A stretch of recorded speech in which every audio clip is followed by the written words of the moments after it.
conference will now be recorded.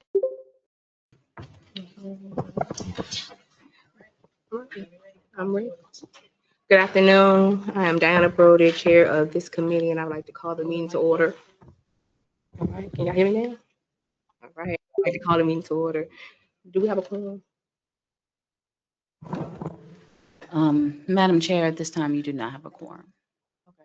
although the Chair Jackson is attending virtually. Okay. However, without a quorum, we won't be able to vote him to participate. But you could always, if he has questions, it's up to you if you want to Okay. call on him. Okay. Do you have any citizens' comments? Any citizens signed up today?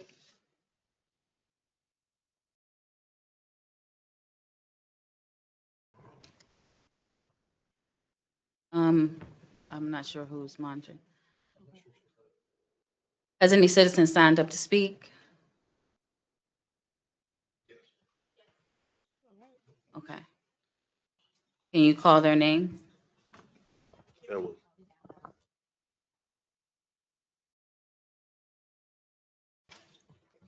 So, Madam Chair, right now, since you don't have a quorum, would you like to move the minutes to the next meeting? Yes.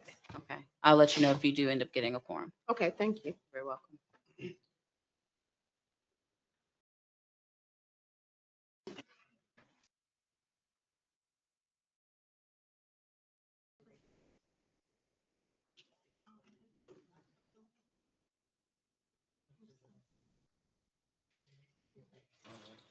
Madam Chair, it's my understanding that no one has signed up to make a public comment. Okay. My updates, chair updates. I only have 2 updates. Today, I attended the Family Self-Sufficiency Graduation Luncheon hosted by Resident Services. We had 3 graduates. I just wanted to acknowledge them, which was Miss Kiana Clark, Miss Christian Campbell, and Mr. Ricky Cooper. Well, that's it. That's my only update that I had. I guess we can move on to affordable housing, Mr. Corey Franklin. Good evening, everybody. How you guys doing today? All right, we motivated for 26. So SVP updates and comments. With the assistance of our fearless leader in compliance, Ms. Calendra Trotter, we have completed our first Q1 QC review of public housing. The expectation for our quality control is a 85%. And the purpose of this is to ensure that all of our files are compliant. Unfortunately, we did not meet our goal for the quarter of obtaining that 85%. However, working with the VP of Public Housing, he has deployed a team of high-speed individuals to review the tenant files at our public housing site to ensure that they are in compliance with our ACOP and administrative plan to ensure that for Q2, we do meet that goal of 85% or better. On the housing choice voucher side, same thing. We have conducted a compliance review and aligned with the CMAT, which stands for the Section 8 Management Assessment Program of the 14 indicators. And in the next property management meeting, we will go over those scores, and a report will be provided showing you the trend analysis of our rental assistance programs as it relates to quality control. Also, I am pleased to report that our ACV department, based off of our forecasting tool, will be out of shortfall. If I'm not mistaken, Tim, if you can help me, by March of 2026. So that's a really good thing that we'll no longer have a funding deficit. So I would just like to say good work to the ACV team of program administration. And within, I would say this is that the first time in some years, and I'll let Fatima say how many years has it been, but in regards to processing recertification, we're now processing recertification 60 to 90 days ahead. So what that means is that it's January now, we're processing March recertifications. So we are, for the first time in a while, in line with HUD requirements in regards to processing. However, I must say, we are not out of the woods yet. There's still a lot of work to be done. as far as programmatic improvements. Um, and I would just also like to say is the report that's in front of you guys is a representation of the hard work each of these VPs and assistant vice presidents put together. But I will be remiss to say to Ms. Pitchford, who was the chair of Affordable Housing during this tenure of this report, I want to thank you so much for your leadership in our Property Management Committee meeting. And a lot of this represents your leadership as well as Mr. Nesbitt's as far as moving affordable housing forward. So I hope when you have some downtime, you can read the report more thoroughly, that you are extremely proud of the hard work you have accomplished as the chair of affordable housing last year. So those are my updates. You're welcome.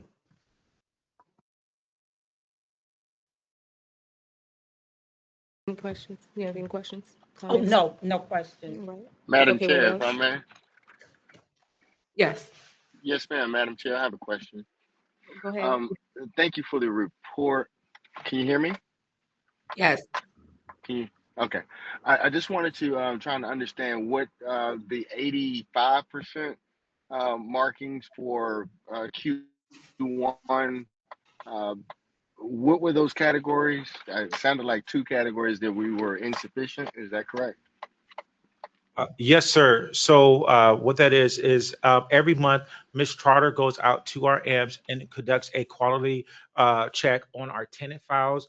Things that she's checking for is proper rent calculations, making sure that the proper requirements are in those files. Uh, the expectation as the SVP I set for the department was to achieve a 85% or better overall on their file reviews when we go out to the AMPs. Unfortunately, we're significantly scoring under that 85% requirement. However, per the expectation, a corrective action plan has been established where Charles is setting parameters to be able to achieve that 85% for our Q3 timeframe. Okay. Are you at liberty to speak on what were the results from Q4 of 25? Yes, sir. Well, Patrick, is it okay to? No. Okay, so we scored 45% as far as our QC rate for the previous quarter.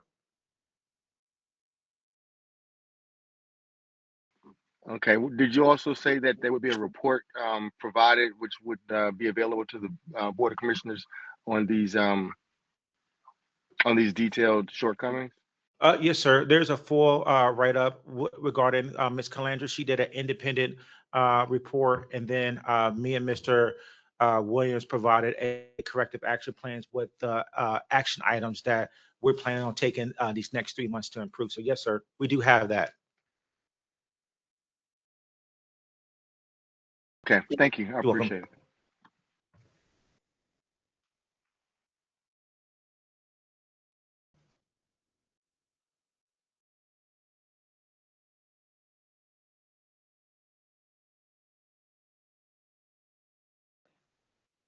All right. Any other questions? All right, we can move on to low income public housing, Mr. Charles Williams.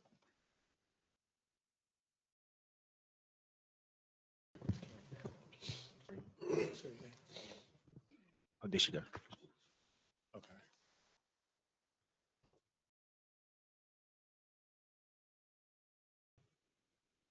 Okay. Okay. Good afternoon, everyone. I'm going to give the report on public housing operations. I'm going to talk about the accomplishments that we had and our upcoming goals for 2026. I always say that public housing is where the rubber meets the road. And I can't emphasize that anymore. I mean, we deal with a lot of different things, from work orders to vacancies to various calls, and even calls from the commissioners at times. But at the end of the day, we're going to do everything that we can to accomplish goals, and we've done a lot in 2025. The first thing I want to talk about is our increase in our occupancy. In 2024, we were at 89%. We increased that occupancy number to 94.3%, which was a 5.3% increase in our overall occupancy. We did that with the help of our tenant selection department, our capital team, and our job contracts, which were very instrumental in allowing us to get units ready so we could occupy those units. So we've increased our overall occupancy to 94.3%. The next area is our training and professional development. We invested a lot in staff development to promote a culture of continuous learning and excellence in service. Over the past year, the public housing staff completed the following certifications and training: public housing specialist training, public housing management certification, public housing executive management training, Inspire training, which is HUD's new inspection standards, and the management of maintenance certification. And the last area that I want to talk about is our policy and process improvement. We had a major reduction in our outstanding work orders. In October of 2024, we were looking at about 4,500 open work orders. On December 19th, 2025, we had reduced those open work orders to a little under 924. That is a major accomplishment, considering that we get 150 to 200 work orders a day. We get about 750 to 800 work orders a week agency-wide. That's about 3,000 to 4,000 open work orders a month. And when you look at the entire year, we get anywhere between 36,000 to 38,000 work orders. So to reduce that to 924 is an amazing accomplishment for our maintenance team and our management team. One of the things that we used to reduce those open work orders was the full implementation of the Motorola Ion radio across all departments, and it marked a major milestone in improving communications and operational efficiency. This innovation also played a key role in improving real-time coordination between teams, accelerating response time to residents' need, and increasing accountability by requiring a number of things to be done by our maintenance staff. So what I want to do is I have one of our maintenance supervisors here today. His name is Denario Jones. He has been very instrumental in helping us get those work orders down from 4,500 to a little under 924. Denario also has his Motorola Ion radio with him, and this is a tool that we use, and it's a check and balance for us because we get to see how long the maintenance team is in a particular unit. They get to take a photograph of the repair when they get there and a photograph of the repair when they finish. But one of the big things that it does, it times how long it takes an individual to complete a repair. And when you think about our units we're not Brandon-Mill. So, and they're not teaching this in the schools. The majority of our units, 1960 and older. So you're talking 60 years, 70 years, 80 years or older. So when you go in a unit, it can be a very time-intensive repair. So if you can stand up, let them see your radio, and can we give our maintenance team a hand for the job that they're doing? And with the radio, it really helps. With the radio, it really helps with the quality control because you could just check the pictures to check behind your team before even having to go to the site and check behind them personally. So it really helps speed up the process of knowing what's going on from your team. Can I just add a point of clarification before you go into your goals for fiscal year 26? The first one is that in the report for fiscal 25, it says 1,250 work orders. Just a note is that with the number that Charles reported on as of that 935, that's as of December 19th after the fiscal year.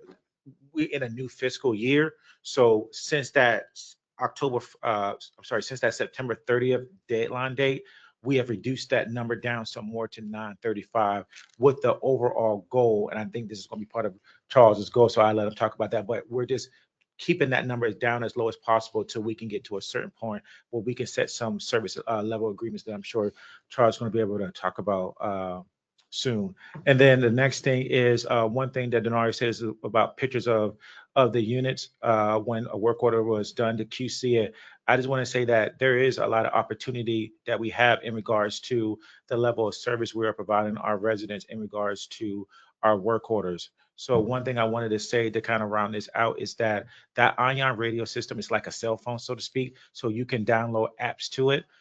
We met with the vendor of that company where we're going to include another app so that the supervisors, once at a 10% of the completed work orders, that supervisor is going to go out to that resident and say, Corey Franklin came out to do a work order. How was he appropriately dressed when he came in the unit? Was he respectful when he came into the unit? Was the quality of service you got, was it up to your par? Because that gives opportunities to check what we do and inspect what we expect. So I just wanted to just say there is another phase of implementing the radio system coming, but the first thing we wanted to do is just to make sure that the staff was using them. Now we're going to use it to our full capacity of adding that QC protocol to it so that supervisors, Charles can do some where he's actually going into the units and speaking directly with the residents and doing QC survey, so to speak. And then all of that data is be rolled up to the CEO for his inspection to make sure it meets expectations. So I just wanted to add that component to it. Perfect. That completes the accomplishments that we had in 2025. So our goals for 2026 is one, we want to improve on all of the accomplishments that we have. When you look at our vacancy, our occupancy rate, we want to take our occupancy rate from that 94.3% to 96% or higher. We want to bring that up to 96% or higher. When you look at our outstanding work orders, we want to be working within 30 days of our open work orders. So that 924 number that we gave you, we want to get that down to where across the entire agency, we're only working within 30 days of a work order that has been closed out. So if we're able to do that, that 934 will probably come down to well under a 500 number. And last but not least, we want to continue to be continuous learners. We're going to continue to have various trainings, professional developments, so that our staff will have the knowledge, skills, and abilities to perform the job to the expectations that HUD has for it.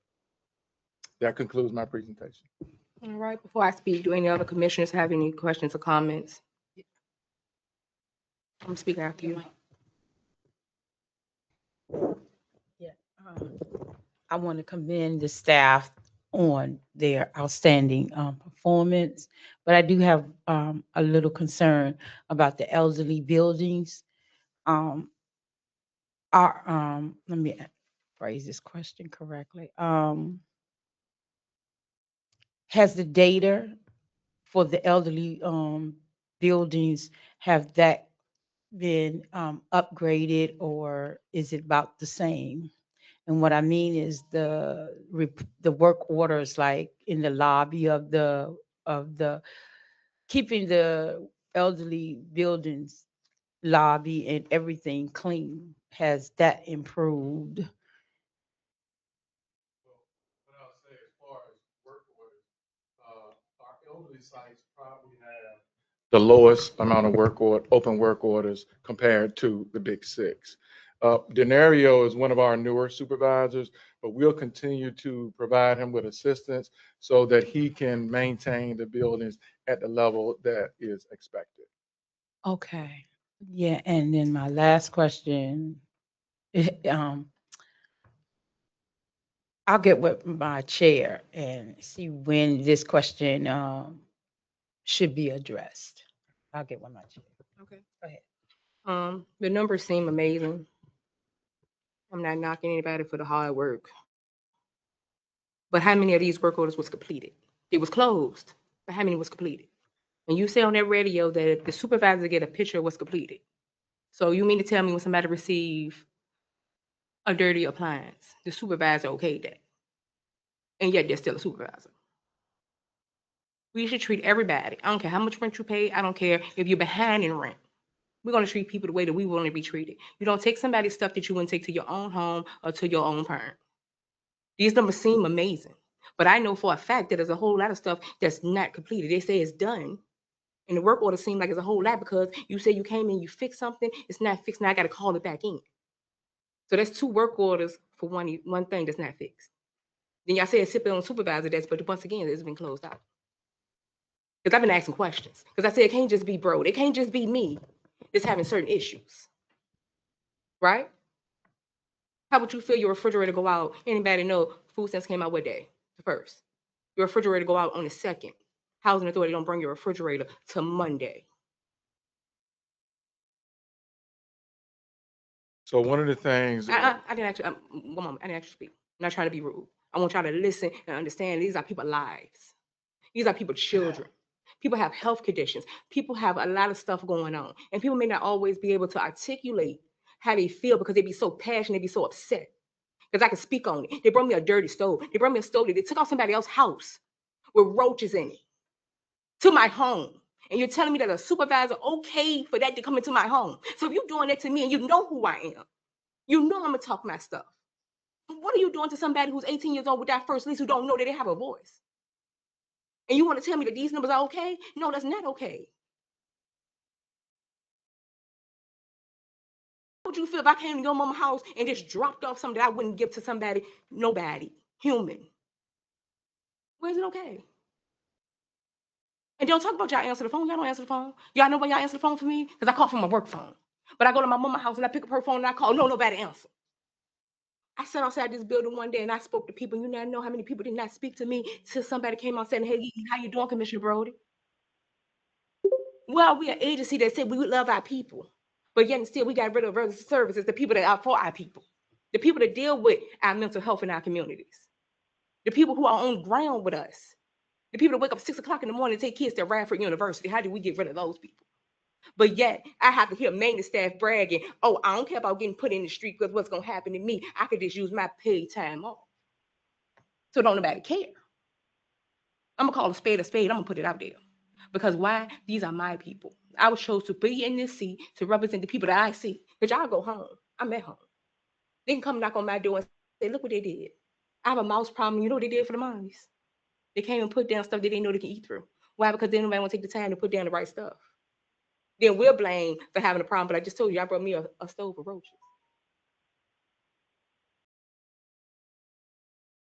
Right? That's the compassion. Everybody don't know they can come to these meetings and speak. I tell them, go tell it. Go tell your story. How would y'all feel if it was your parent? How would you feel? Do anybody know what it is to only get benefits once a month? You got to make them benefits last sometime longer than what the money is because you got to pack lunches and the kids was out of school and somebody's refrigerator went out and all that food went bad. We're not even 10 days into the month.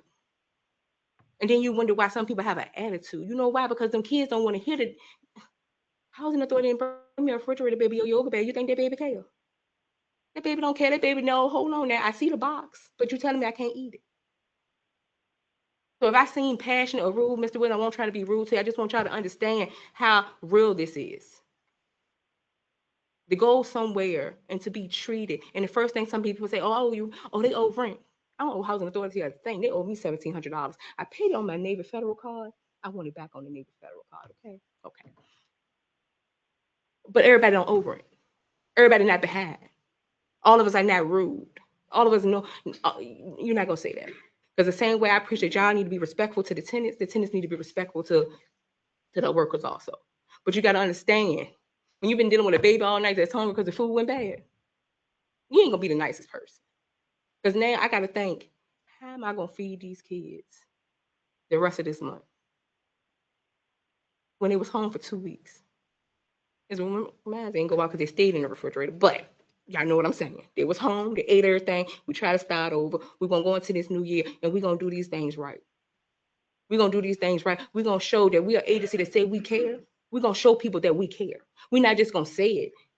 Caring is an action word. Loving is an action word. We got to show these in actions. Any other commissioners? Mr. Williams, I'm sorry if I cut you off, sweetheart. You can speak. I'm good.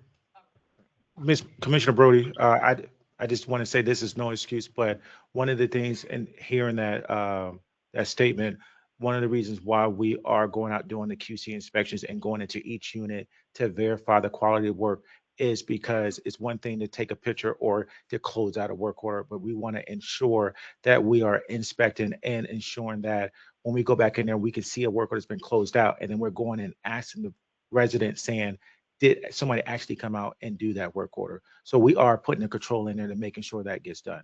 If I may, Madam Chair. Yes.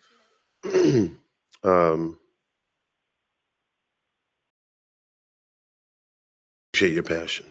And it's no. It's what we need. It's what our team needs to hear. And I told them, just to be honest, all of them will tell you, I told them, because I looked at the report and I said, they can tell you all I told them. These numbers look good, but come on now, I'm gonna tell you, there's another side to this that's on the ground. So I know your passion. Each and every one, all down there knew I told them, we're gonna present the report. However, I'm the CEO. When things go well, I share in the credit, but when that stove came to Europe that way, I said the head, and so it's my fault. I can tell you again, that will never happen to an ordinary person, as you said. That's not about you, and so I appreciate your passion, and you know, I just told the folks what you told me. Uh, you're gonna be respectful, but buckle up. So thank you. So thank you. So thank you. Yep. But I would have called Friday. Yep. So thank you. Thank you.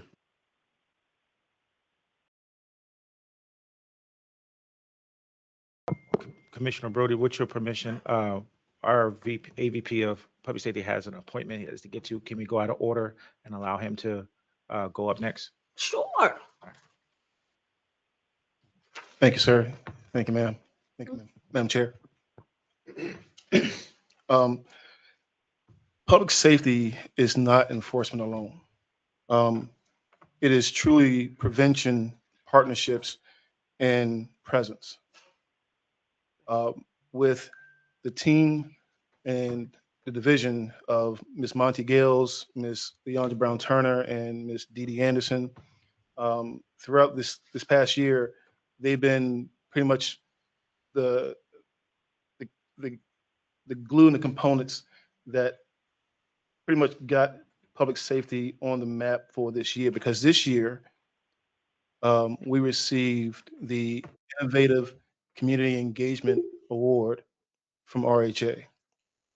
With that, we had 109 youths that participated in a de-escalation training that was given by our de-escalation specialists. Those youth ages ranges from 8 to 17.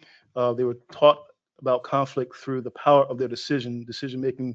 Not going out to go into violence, but to use their thoughts and their thinking and their words versus their hands and versus any type of weapons.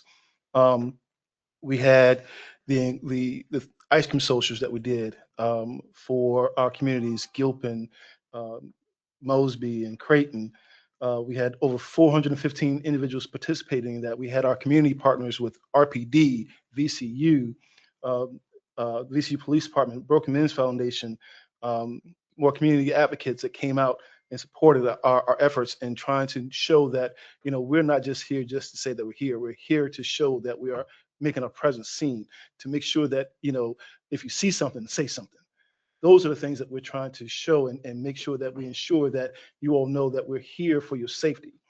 The CEO and my predecessor, Mr. Harrison, came up with the enhanced safety and security framework with having the 2130 compliance approach, the going from overt to covert policing with Sentry Force and RPD. We adjust Sentry Forces their times and how they patrol and how they operate, not just just a rattle a door or anything of that nature. It was more so of, hey, being more community focused, approaching and talking and engaging with our residents, and also enforcing our barments. Whenever we have individuals who are trespassing or causing any kind of chaos or any type of criminal activity, we are issuing barment notices with RPD. We are, if you look at our crime stats for during the spring and summer for the period of 3 years, you see that a lot of the violence that has been created, about 94 to 90% of the violence that was created, were people who are not residents of RHA. They're not residents of RHA. Right. So, and that was our accomplishment. Our accomplishment showing that we are doing the right thing at the right time. And our goals for this fiscal year, again, with Miss Monty Gills, Miss Dee Dee Anderson, and Miss Leandra Brown Turner, they want to see more of the community engagement with us, doing more with communities. So we're going to do that. We're going to ensure that the residents have a voice when it comes to criminal activity and crimes. We're going to continue to give them the tools that they need, from see something, say something, as well as situational awareness. We're going to strengthen our partnership with RPD, as well as having more programs for violence prevention and intervention. So those are our goals. Thank you. Thank you for your services. It's great to feel like you're being protected. Any commissioners? Yeah, I had a question. My question is, what is the policy? What is your role as far as the hallways, in the squatters and all of that in our community? Because we have had some increased squatters in our community, and we're very concerned about especially the elderly and the young single mothers going home from work, and they got to, they got to almost put their hands over the children's eyes and mouth to get to their apartment because of the activity in the hallways and all of that. And we, like you did, iterate or say that it is most of the people that don't live in here. But I am very concerned about the squatters because.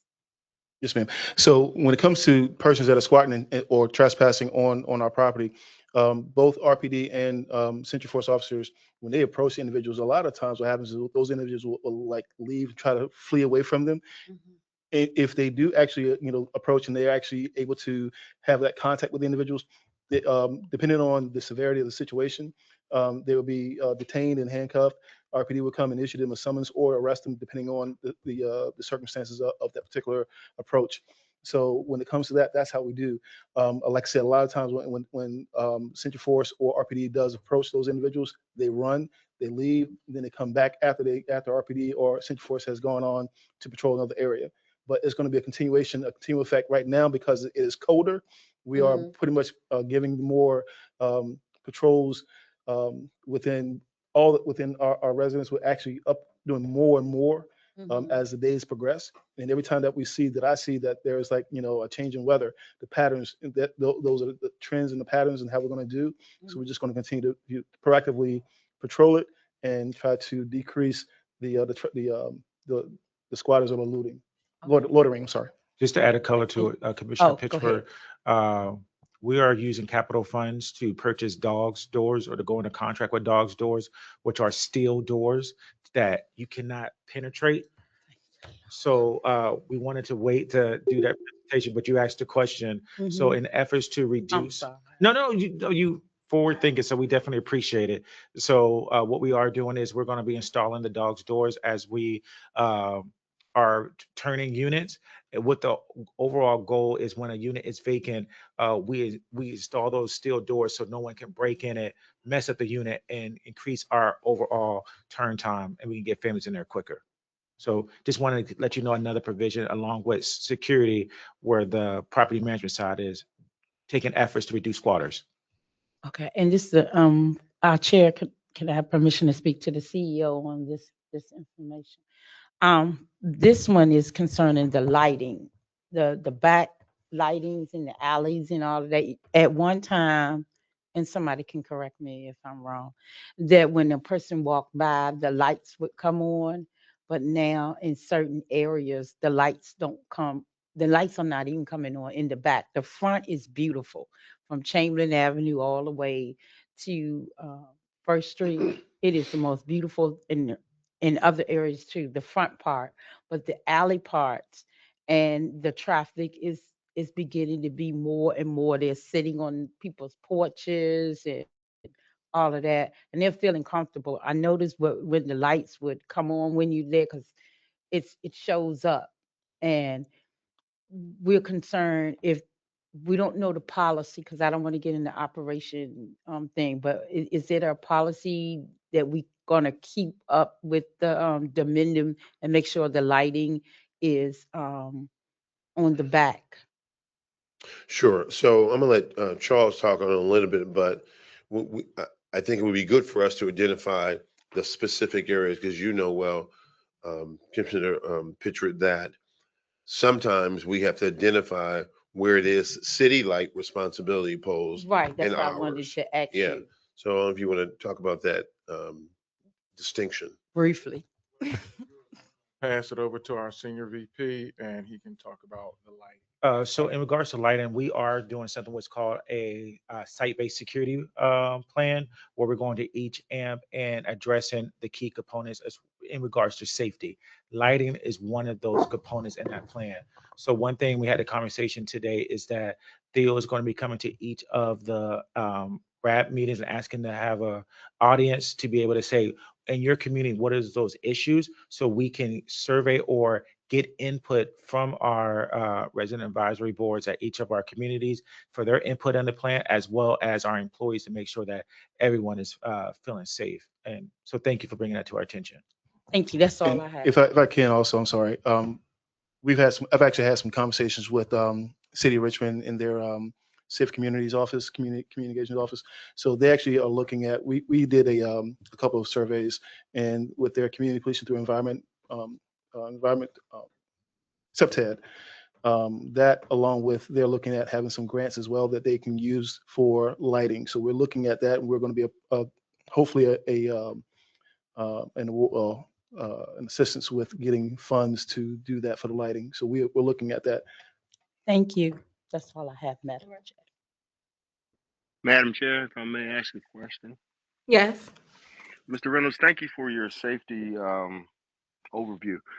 Let me ask you, I recall at some point last year, last quarter, where a communications department had put out a campaign and asked some questions of the residents and how safe they feel. Do you have information as it pertains to that data, sir? Chairman, sir, if you don't mind if I answer that question for Mr. Reynolds. So yes, we do have that information. Not only did we do a survey of our residents, but we did it of our employees as well. And we do have that information. And what was from the residents' perspective? What was that outcome? Was it a Unfortunately, positive or negative or indifferent? it was more in the middle. However, what I can do is I can provide that information to Mr. Nesbitt so he could pass it along to you so you can review it. But it was kind of indifferent, a little bit all over the place as far as the feedback. But the goal was, since we imposed the residents as a whole, now we were just trying to be a little bit more intentional and talk to the resident advisory boards next and put all the information together. That's a good idea. And so what I'm trying to do is just get a boots on the ground perspective. Same, you know, sort of like the numbers in the work orders and things as such. I just want to get to a very real perspective of where we are and where we need to go. And so that's why I ask in regards to that. Typically, the feedback from our residents should be held with high regard, and obviously, some things taken into consideration. But and that's why I asked those questions. So one other question. I know last year, my colleagues, we had some lengthy conversation in regards to Century Force and had some overall concerns, which we will pick that conversation back up at a later date. But have we increased our policing force, or are we relying more so on a combination of what we have and have had in terms of numbers from Century Force and cooperation from RPD? Where do we stand in that regard? So Chairman, what we have done is that our management analyst has compiled all of the data in regards to where crime is actually happening at our sites, and we are reposturing our Century Force personnel to those hotspots, so to speak. So this was something that the CEO directed us to do.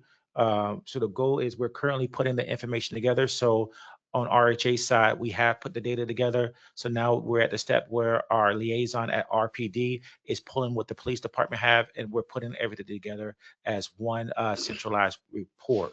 So to answer that question, we are leveraging our vendor contract with Century Force to deter crime. However, we are also relying heavily on RPD to be more of the enforcement along with social programs. So along with the statistical data regarding the survey we did a few months ago, we hope that the CEO will share with you the overall arching report of our findings with crime and kind of where we're showing those crimes at and where we're reposturing our forces.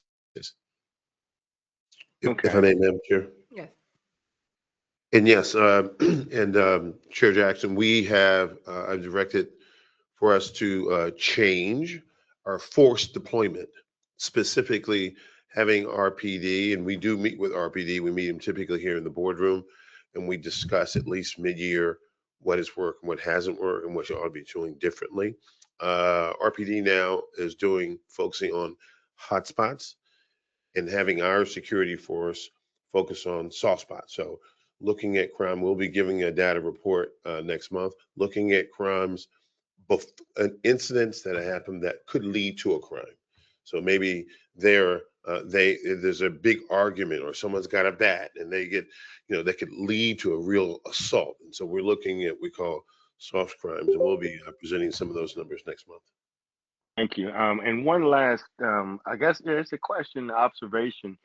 And while I heard Mr. Reynolds in his presentation make the comment that most of the crime, or a lot of the crime, paraphrasing, I apologize if I mistake, but a lot of the crime are the offenders are folks who are not residents. And what comes to mind is one, that's great, but two, it kind of sounds like it makes those who don't live on our properties, it makes them feel comfortable enough to come from wherever they do live to, perpetrate these crimes on our property, which still speaks in volumes to the level of safety that we are able to offer on a blanket basis. And so if we will, while that statement sounds good, if we'll still be, just remembering that it's inviting enough for a stranger, a non-resident, to come and perpetrate a crime on our property, that we still have some ways to go. I know we're making progress, but I just don't want that thought to elude us. That's all I have. Speak.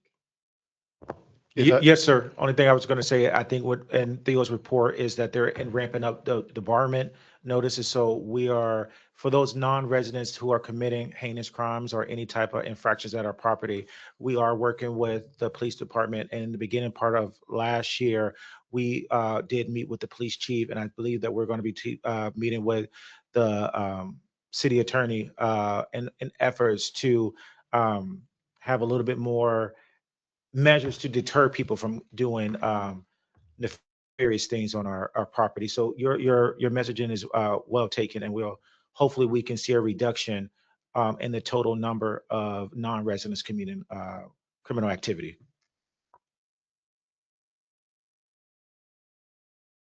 Yes, sir. Thank you. And I applaud you because you take full responsibility for any shortcomings of your department. You are very aggressive and on point, and I appreciate that. We as a board appreciate that. Thank you. Be safe getting home. Back to the housing choice voucher, Ms. Hoggrove. All right, you guys, and I'm looking at the clock too, okay? So I'm gonna make sure I make this, I got you, Miss Charlene. All right, I got you. All right, so I'm just gonna speak to a couple of our high points and then just give you guys our goals for 2026. One of the things that I am very, very proud of for the Housing Choice Voucher program for our team is that we did increase our utilization from an 88.3% to a 99.7%. It increased by 12.9%. They told me to spend the money, grow the program. I spent the money, I grew the program.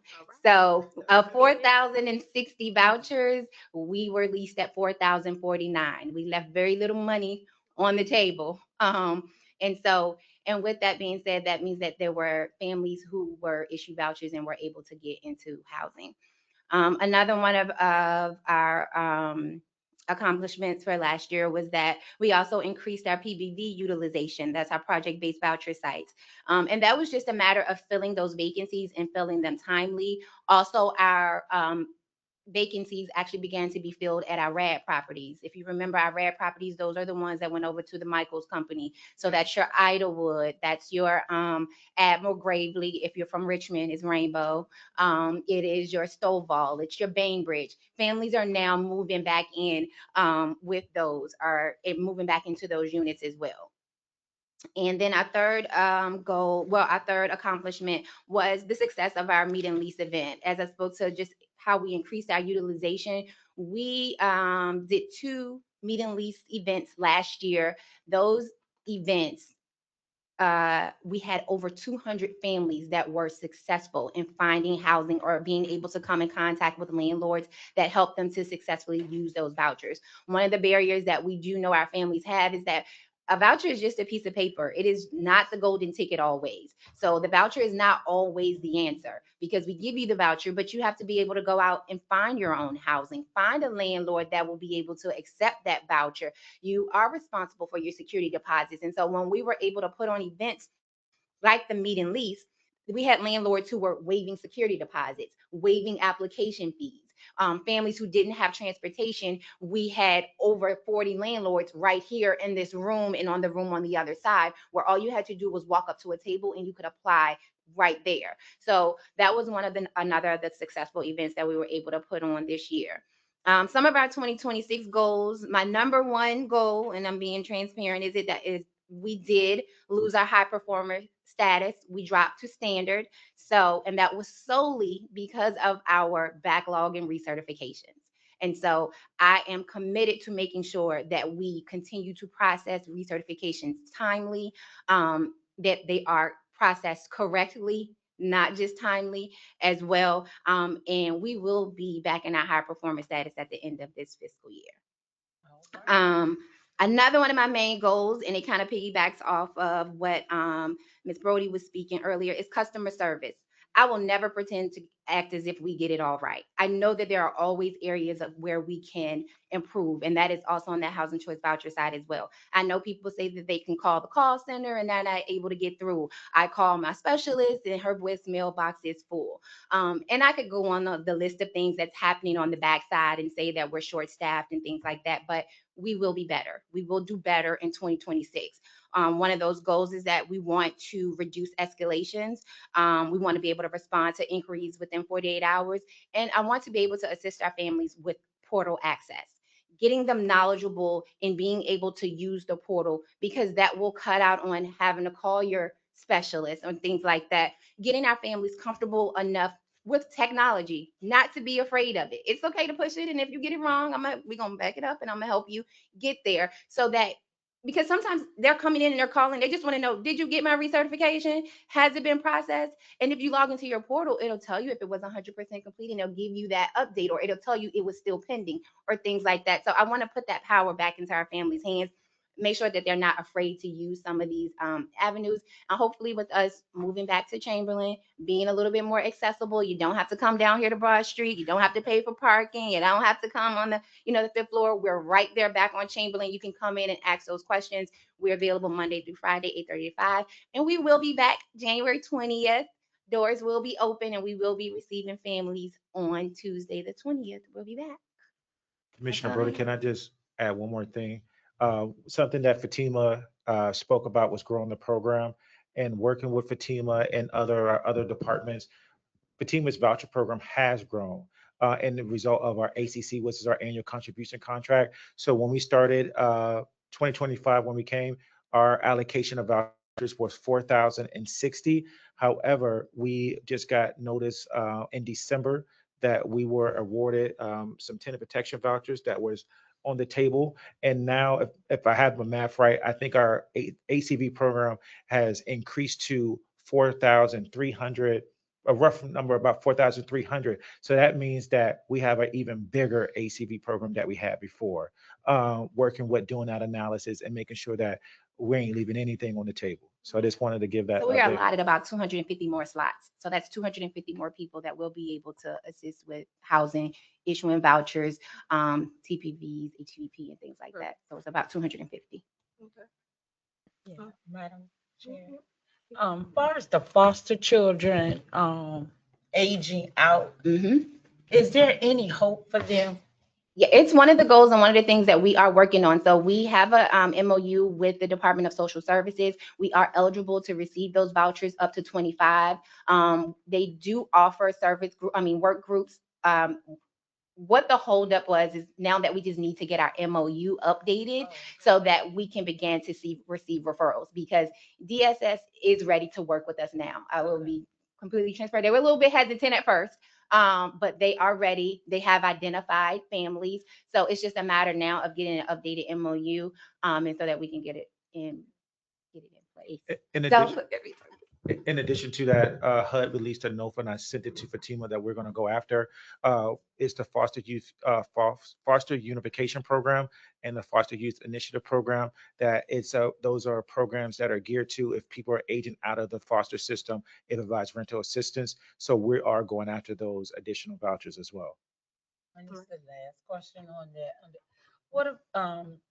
What policies do you all have concerning the homeless that may have moved from their address that they originally applied for?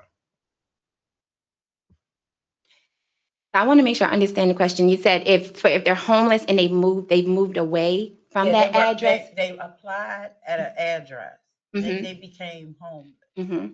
And so that's why we want to encourage the portal, because then it's electronic and you can, it's the days of mailing the letter and the letter comes back because it's undeliverable or the person doesn't live there anymore, or even the same thing with the telephone number. If we call and that's not the number anymore, for the most part, the email address, you can access it anywhere, whether it's from your phone, whether you go to the library. So that's another reason we want to try to also push the importance of the portal. It doesn't have to replace us, doesn't have to replace customer service or us still being available to assist. But that is another for sure way to make sure that you have access to your portal. You can see if you're still on a waiting list. You can see it's like, oh, they reached out to me in November and I had no idea. Let me call to see what else can I do, or things like that, so you don't completely miss out on the letter. Because some of them have lost their cell phone connection.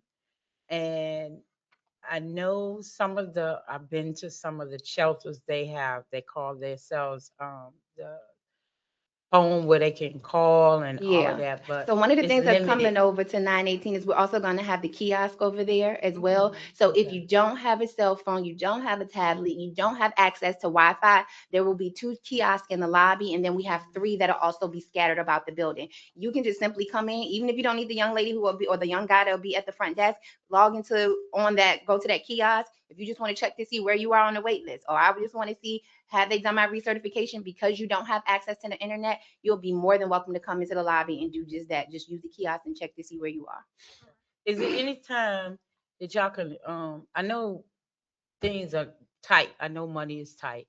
But if y'all, the shelter on Chamberlain, do y'all have money to be able to send like postcards so they all that information or be I at work with two people there, and what I'll do, Ms. Rochelle Smith is one of the young ladies I work with, and then there's another one.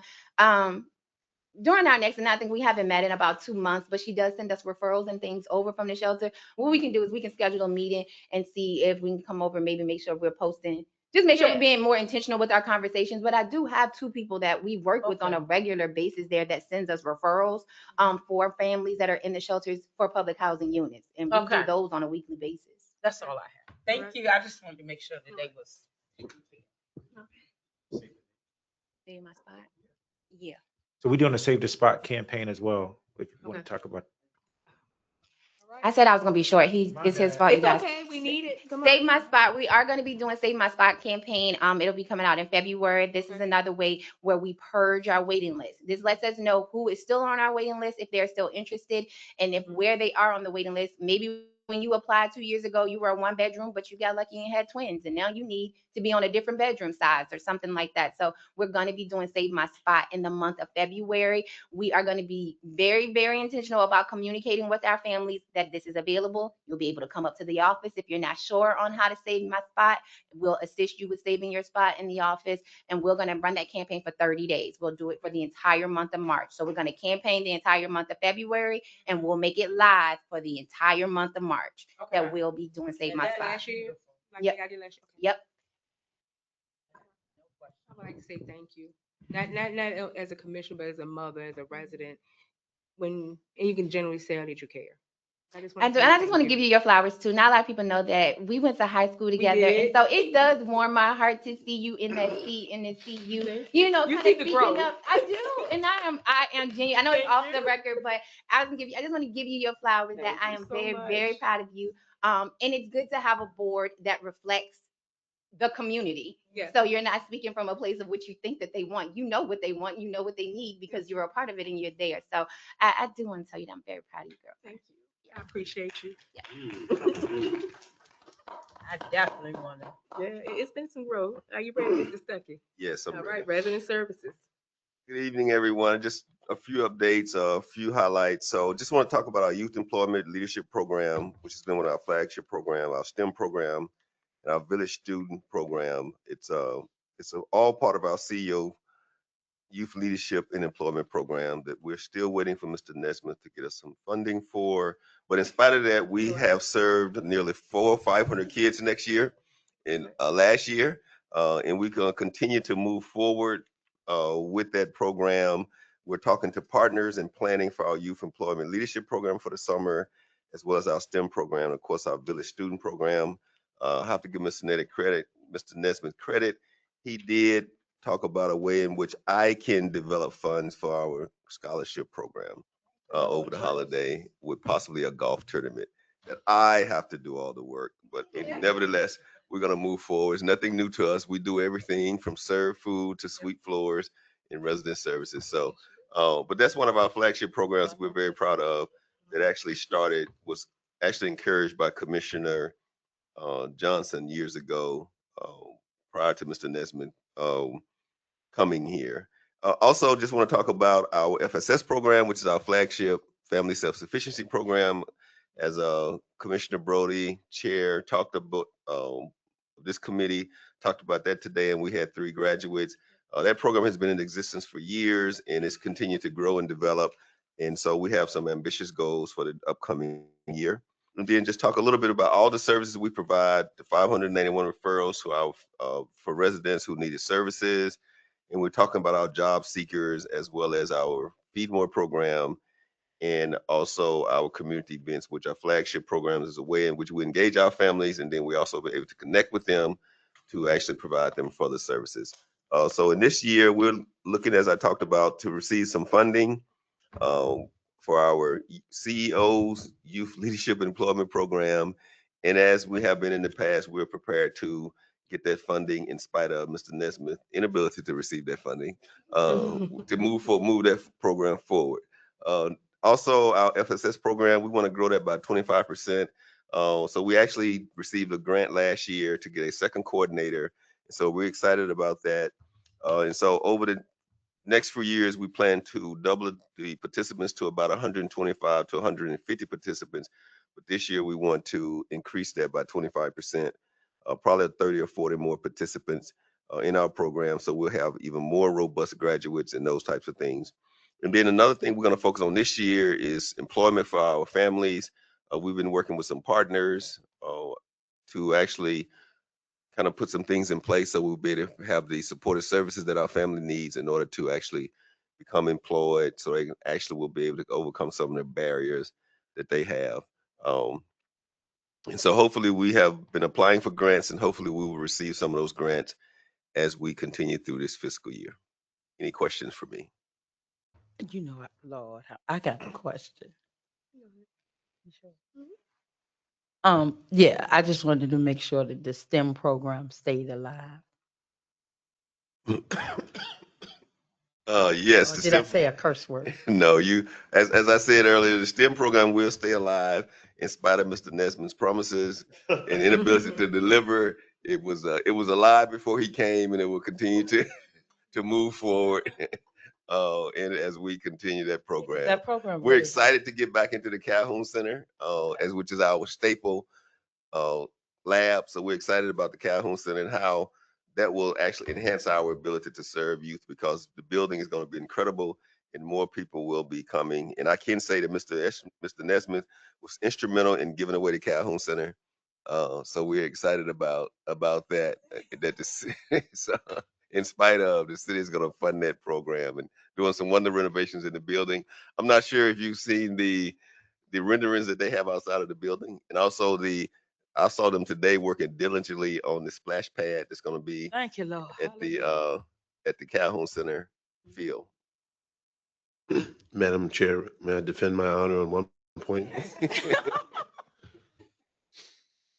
Yes, it was a great day when I quote unquote gave away the Calhoun Center to the city, but that decision was made before I arrived.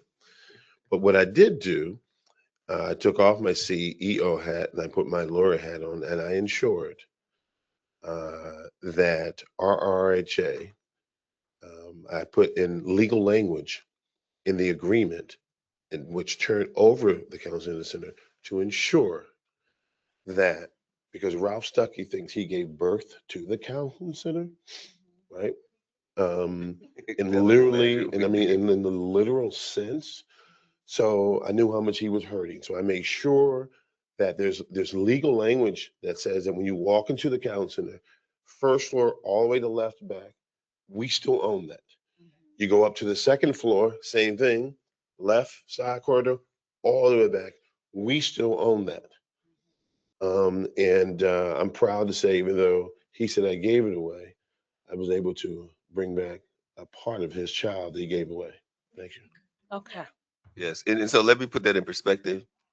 Mr. Nesmith did do just what he said, but it only has a 4-year shelf life. And so after 4 years, we have to remember that we have to go back and ensure and renegotiate that lease. Only 4 years? Oh, let me shut Only, up, Charlie. yes, Ms. Fitz, only 4 years. That's by law. Will the tenant council be able to go in there, or that's a whole Yes. nother scope? No. So both tenant council and the RTO will be able to sign up and ensure that they can hold their meetings as before. So when should we? Well, we're on vacation till March, so when should? Because I was gonna ask you later on if we could use 9/18 for just March, Mhm. Well, you if can. that's okay with the boss. Because I don't want to step over Fatima. I don't play with Fatima. Fatima don't play over that now.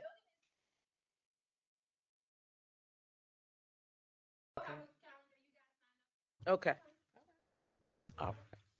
And it's freshly renovated. Okay. We coming over there on the 20th. Yeah, We gonna be there. I got that on my date. Remind me. I will. We gonna come meet. Chair Brody and I will be over there. Yeah. Thank you, Mr. Stuckey, and thank you to all the resident service coordinators. They really get some of us through. They really do. Well, they got me through, huh? They Yeah. raised my kids. Yeah. Miss Daniel's scheduled to take my son back to Norfolk State 6 a.m. Saturday. And she's on time. 6 o'clock. And it's a lot. You know, they really stretch themselves thin. They volunteered weekends, holidays. She delayed her trip a little bit, I feel, to make sure he got home from school. That's why I push so hard for resident services, because they Me actually too. deal with us and our nonsense and not knowing what we're doing. So thank you Because again, at Mr. that Stuckey. time, Ms. Thank you. Kearney was a resident service, and Okay. Mr. Stuckey, and they raised mine. So if I could be excused, if you don't have any more questions for me, I have a prior engagement. All right. Thank you. Be safe getting home. All right, on to capital funds program, Mr. Don Mullins.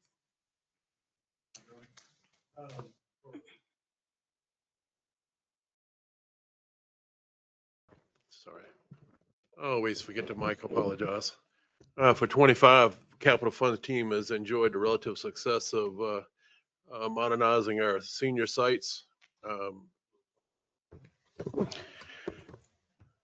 For 25, capital fund team has enjoyed the relative success of modernizing our senior sites to include the interior modernization, to include new roofing at 1611 and 1920, windows at both locations, 1920 and 1611.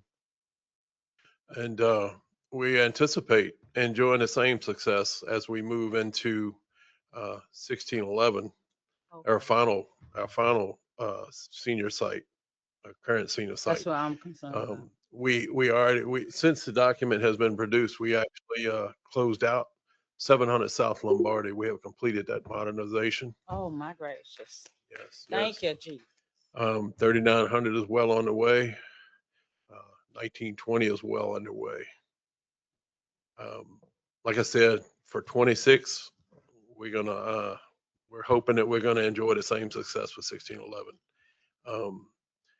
As Mr. Williams spoke earlier, and Mr. Franklin, our vacant capital funds has teamed up with LIPH and ACVP to reduce our vacant unit count. And the dog system that Mr. Franklin was speaking about will enable us to secure our investment while Fatima finds people to put in it, in our units. Because sometimes we fix them up, you inspect them on a Friday, you come back Monday, you might as well just as a clean sweep. That's how quick it takes. But really getting to know Charles and Fatima. I mean, that's a personal note, but yeah. Although we've all been here a long time, we've never really been that close to each other. That's a bonus for me. Great.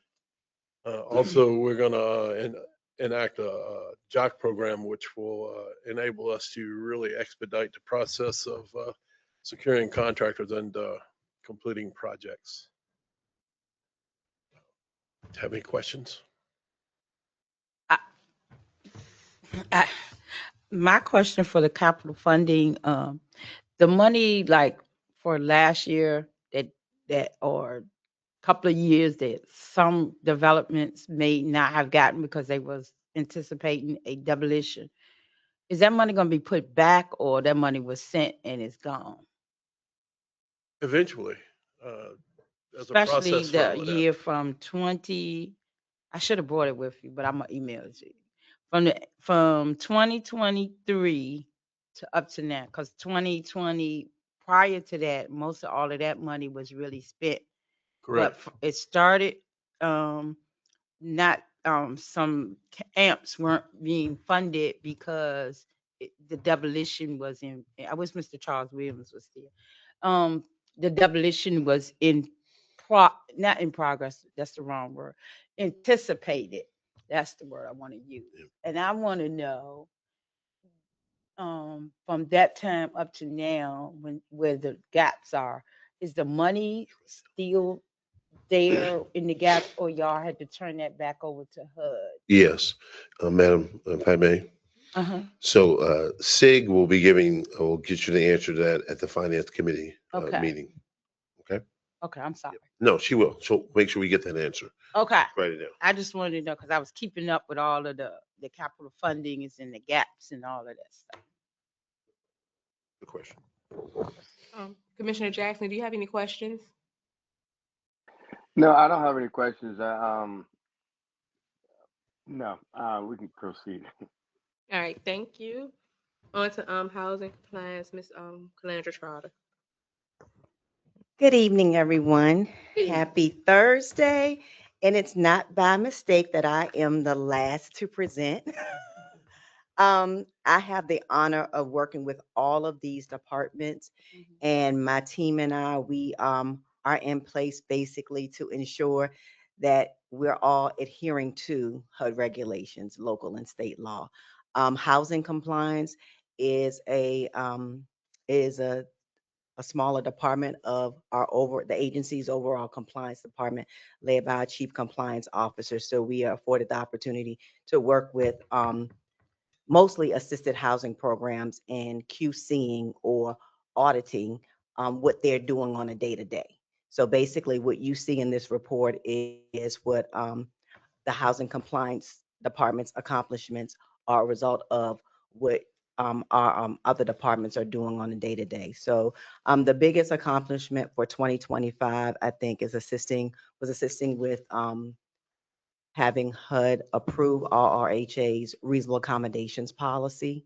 And a part of that new revised policy was the addition of accessibility needs survey that we hope you've seen either in your office or in your email.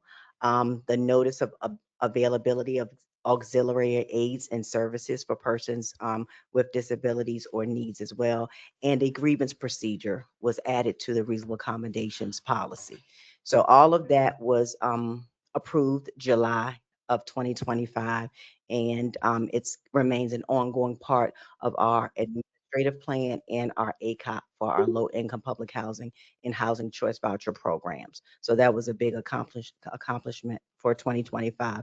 Also, assisting, we housing compliance, we serve as like that internal auditor, overseer, the big brother, big sister who's looking at everything that they're doing on a day to day. So we assisted the Housing Trust Voucher Program with preparing for an audit by the Office of the Inspector General, where they returned 0 findings from that audit, which was a great accomplishment for the Housing Trust Voucher Department.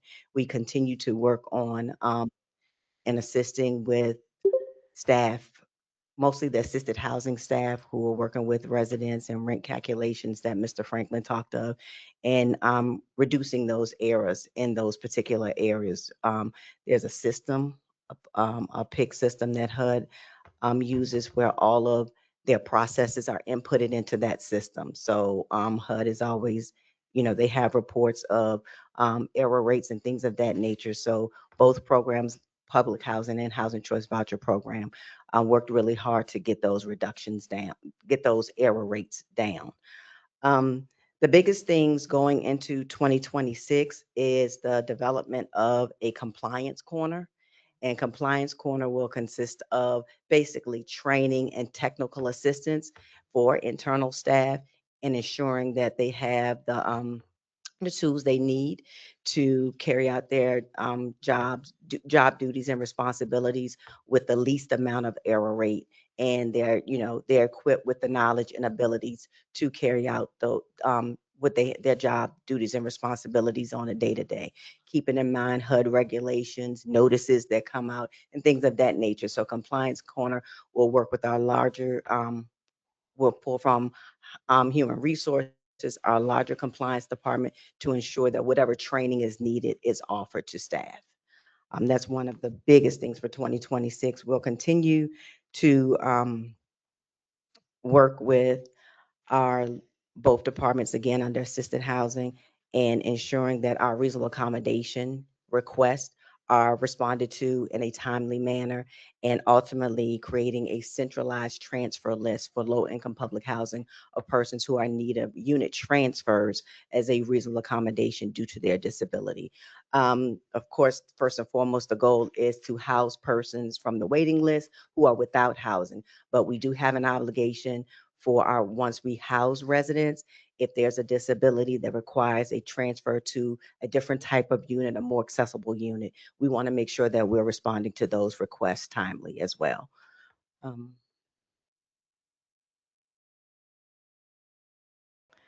Also in 2026, I think the last thing was,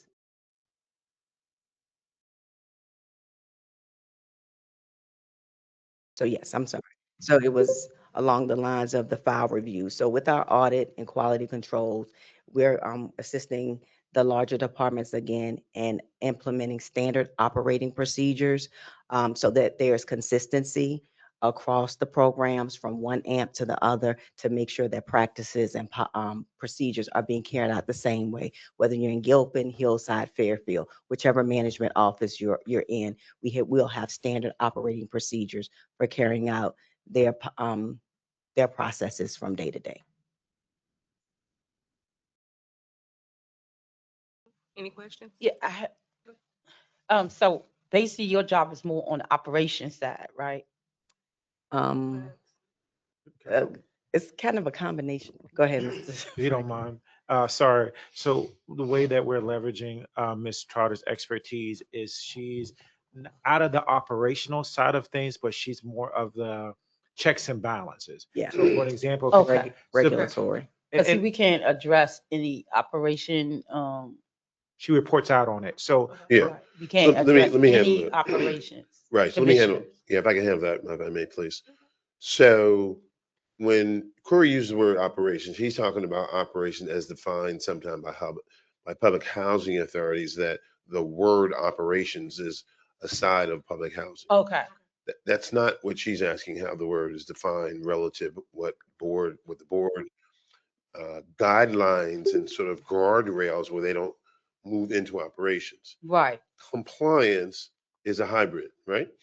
Compliance sometimes address policy issues, Yeah, that's which that's is what the we did. jurisdiction Yeah. of the board. Mhm. Other times, compliance deals with operational issues as well. So depending upon what the specific subject is, then that's when we would ask the question. Yeah. I just wanted to be clear because I don't want to be asking Ms. Trotter Yes, ma'am. anything that I should not but I should not be asking Ms. Trotter or any of you all or any of the staff. Yes, ma'am. So I'm trying to stay on the policies only. If there are any new policies that we need to know of or anything, I'm trying to stay on the line so we won't. So Correct. I So won't go to jail. correct. So another specific example, we don't go to jail. That's right. That's Wait a right. minute. I don't know. This is a mean world we live in now. That's right. I mean, you can Thank only you. ask commissioner and they'll direct you or redirect if necessary. Any more questions? just wanted to say one thing with working with Calandra and something that she accomplished. Last year, we was on HUD's list of one of the top PHAs with pick errors. I mean, we was up there with New York City and the big dogs. And within a few months, we're off that list. So we Okay. don't have those pick and fatal errors. So I just want to say compliance is duly needed, and they have done a yeoman's job of moving our agency forward to be more compliant in a lot of things we do.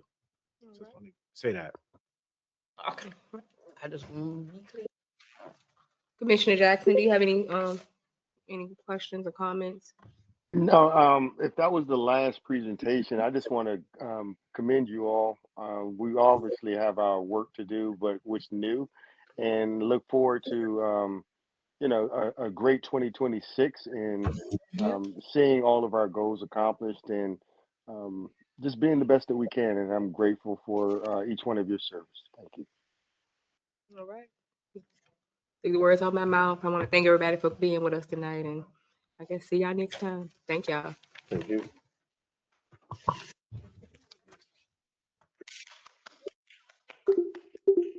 Happy New Year.